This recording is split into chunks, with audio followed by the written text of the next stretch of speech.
Selamat datang di IJ Nauman Channel. Bicara pendidikan, sekolah, dan madrasah. Jangan lupa bantu like, subscribe, dan kalau boleh di-share kepada teman-teman yang lain.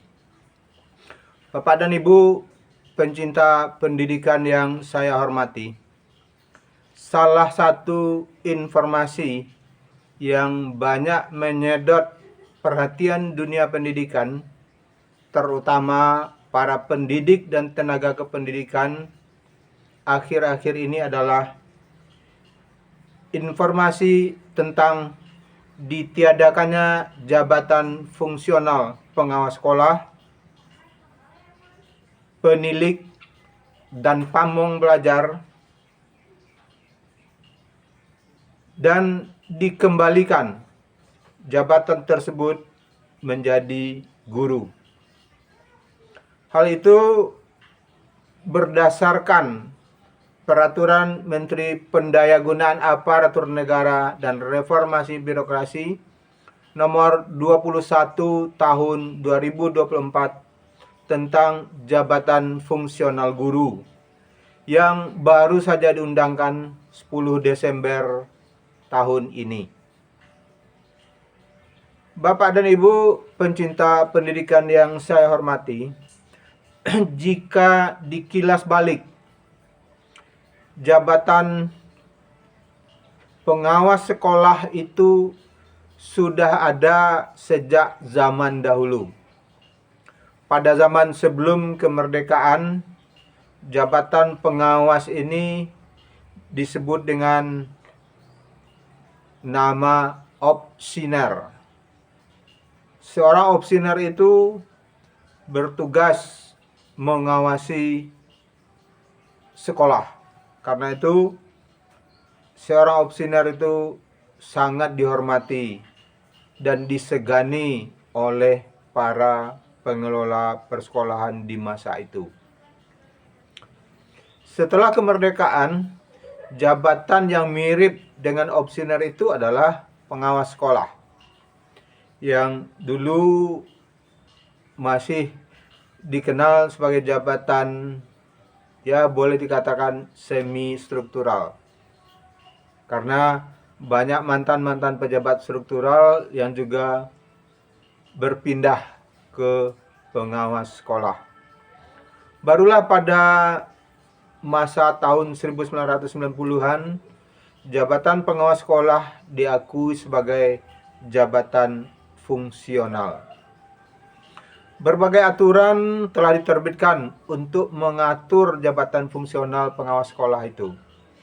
Aturan terakhir yang bisa kita lihat adalah Peraturan Menteri Pendayagunaan Aparatur Negara dan Reformasi Birokrasi Nomor 21 Tahun 2010 tentang jabatan fungsional pengawas sekolah dan angka kreditnya, yang diundangkan pada tanggal 30 Desember tahun 2010, yang waktu itu Menteri Pan RB adalah Bapak Mangindaan. Dalam Permenpan tersebut dinyatakan bahwa pengawas sekolah adalah pegawai negeri sipil yang diberi tugas, tanggung jawab, dan wewenang secara penuh oleh pejabat yang berwenang untuk melaksanakan pengawasan akademik dan manajerial pada satuan pendidikan. Jadi, pengawas sekolah itu punya tugas khusus melaksanakan pengawasan akademik dan manajerial pada satuan pendidikan. Dalam Permenpan itu juga dinyatakan bahwa ruang lingkup tugas, tanggung jawab, dan wewenang pengawas sekolah adalah untuk melaksanakan pengawasan akademik dan manajerial pada satuan pendidikan, terutama pemantauan pelaksanaan dan ketercapaian 8 standar nasional pendidikan. Nah, selain Permenpan RB tersebut, ada lagi peraturan yang lebih baru, yaitu Permendikbudristek nomor 25 tahun 2024, tanggal 4 Juli 2024. Jadi masih baru. Di sana juga diakui bahwa pengawas sekolah adalah guru PNS yang diangkat dalam jabatan pengawas satuan pendidikan. Jadi jelas jabatan pengawas sekolah adalah jabatan fungsional yang diakui. Namun dalam beberapa bulan saja setelah Permendikbudristek tersebut, keluarlah peraturan Menpan RB nomor 21 tahun 2024 yang tadi sudah saya sampaikan diundangkan mulai 10 Desember tahun ini. Permenpan RB nomor 21 tahun 2024 itu isinya adalah tentang jabatan fungsional guru, yang pada diktum menimbangnya mengatakan bahwa untuk lebih efisien dan efektifnya pengelolaan pendidik dan tenaga kependidikan, maka dilakukan integrasi jabatan fungsional pengawas sekolah dan jabatan lainnya ke dalam jabatan fungsional guru. Jadi, agar pengelolaannya lebih efektif dan efisien, jabatan pengawas sekolah diintegrasikan ke jabatan fungsional guru. Bapak dan Ibu pencinta pendidikan yang saya hormati, pada pasal 6 ayat 1 dijelaskan tentang pembinaan karir guru.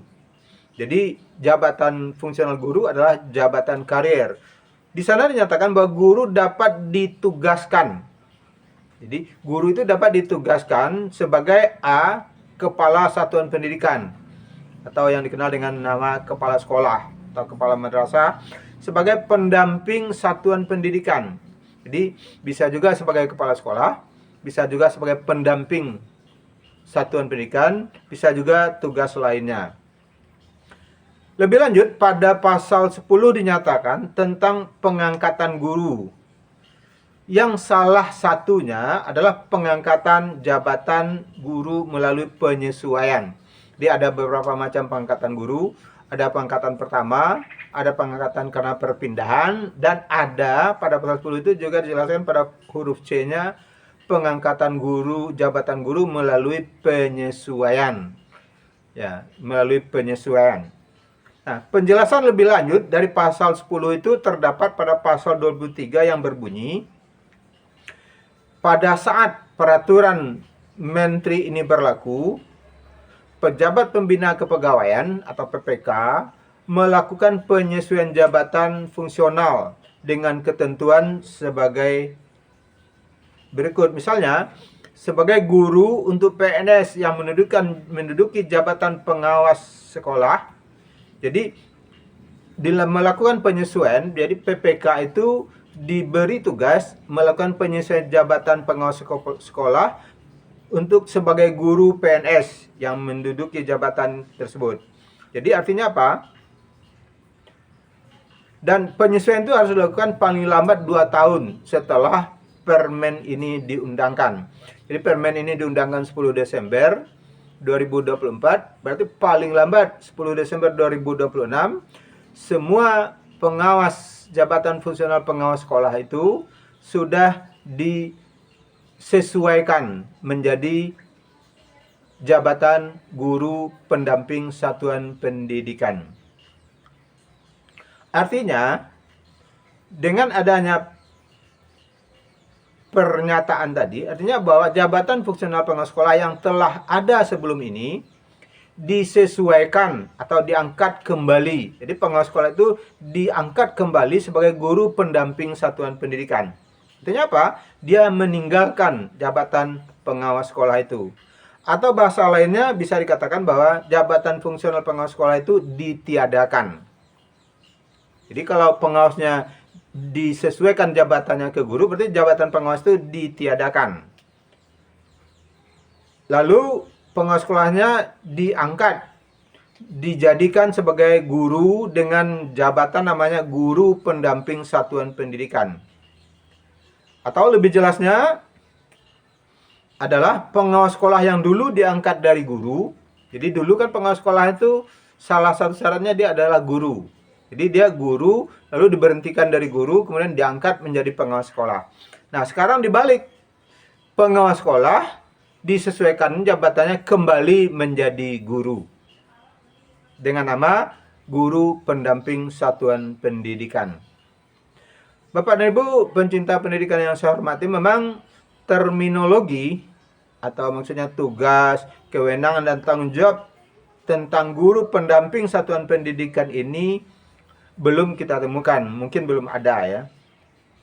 Kenapa? Dalam Undang-Undang Nomor 14 Tahun 2005 tentang guru dan dosen, jenis guru itu hanya dikenal adalah satu, guru kelas, kedua, guru mata pelajaran, kemudian guru pembimbing, kemudian ada guru praktik.